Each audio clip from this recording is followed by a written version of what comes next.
រោងចក្រនៅក្នុងខេត្តហេណានសាធារណរដ្ឋប្រជាមានិតចិនក្រុងបើករោងចក្រនៅខេត្តបៃលិននាពេលឆាប់នេះតាមរយៈដំណើរទស្សនកិច្ចរបស់លោកជំទាវបានស្រីមុំអភិបាលនៃគណៈអភិបាលខេត្តបៃលិននៅថ្ងៃទី3ខែវិច្ឆិកាឆ្នាំ2025លោកជំទាវបានស្រីមុំអភិបាលនៃគណៈអភិបាលខេត្តបៃលិនបានដឹកនាំគណៈប្រតិភូសរុបចំនួន14រូបរួមមានតំណាងក្រសួងបរិស្ថានតំណាងក្រុមប្រឹក្សាអភិវឌ្ឍកម្ពុជា CDC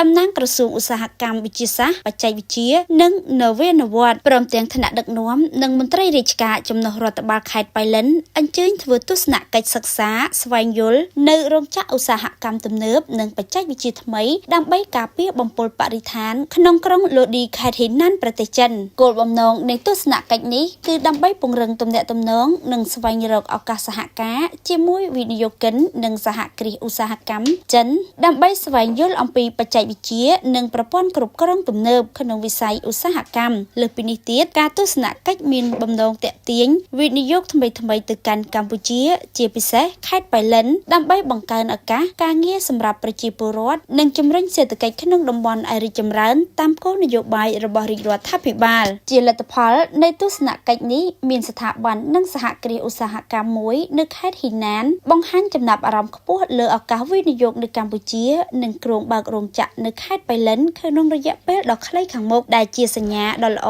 នៃភាពជោគជ័យនិងការខិតខំប្រឹងប្រែងរបស់លោកជំទាវអភិបាលខេត្តក្នុងការទាក់ទាញវិនិយោគនិងលើកកម្ពស់សេដ្ឋកិច្ចមូលដ្ឋាននៅចុងបញ្ចប់គណៈប្រតិភូបានថ្លែងអំណរគុណដល់ភាគីចិននិងសហគ្រាសទទួលស្វាគមន៍សម្រាប់ការស្វាគមន៍យ៉ាងកក់ក្ដៅការផ្ដល់សហការយ៉ាងរស់រាយរាក់ទាក់និងការចែករំលែកបទពិសោធន៍ដ៏មានតម្លៃ